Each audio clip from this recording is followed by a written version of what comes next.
There's a labor shortage right now, and it's caught a lot of people by surprise. Um, a lot of people thought when the pandemic began in March of 2020 that, yeah, there'd be a lot of layoffs and a lot of jobs lost and a lot of businesses getting smaller. But then they also thought, well, everybody would just go back to work. And as businesses ramp back up, like they're currently trying to do, people would just slide back into jobs and we would go on. But what's happened is that there's a massive labor shortage. People just aren't applying to jobs. Any employer that I've spoken with in the last little bit has told me that they're struggling to find good people for the jobs that they have. So here are the three reasons that the labor shortage is happening, or at least the three biggest reasons that I've heard. The first is that for a lot of people, it's more attractive to continue collecting government benefits than it is to return to the workforce. Now, this is probably the explanation that most people lean on when they're trying to explain it, and it's the most obvious explanation. But it's not the only reason. A lot of people think it's the only reason. But what I will say is this, is that it is true that a lot of people are choosing to do that. And in certain industries, it actually makes sense for employees to do that. I think about the restaurant industry has been really hit hard by the labor shortage.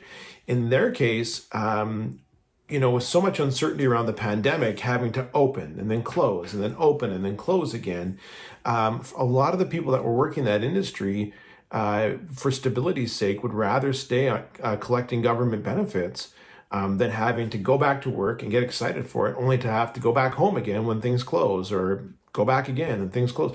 It's more stable for them to collect the government benefit, and they'd probably be more willing to go back to work once they know that the restaurant business is open for good.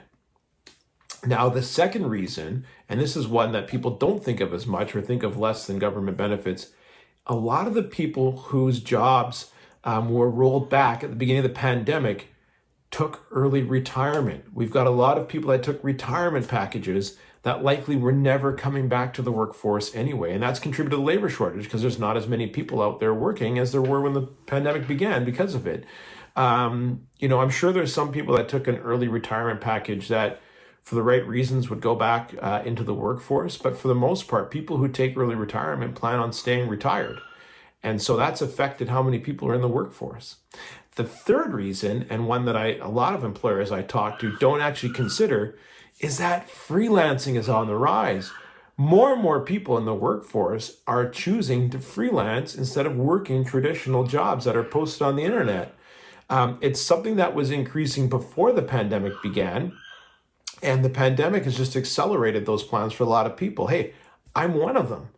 And so it's never been easier to get your message out if you're a solopreneur or if you're an entrepreneur or if you're interested in freelancing and just doing contract work because of social media and just traditional ways traditional ways to get your message out are being antiquated by newer ways that get your message out directly to people.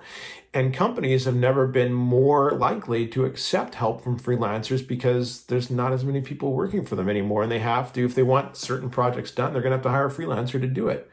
So because there's greater flexibility, greater financial flexibility for the people that choose to freelance, and more ability to spend time with friends and family and only work on the projects that interest them, more and more people are freelancing. So those are the biggest three reasons that I've heard for the labor shortage. Those are government benefits, a lot of people retired, and more people are freelancing.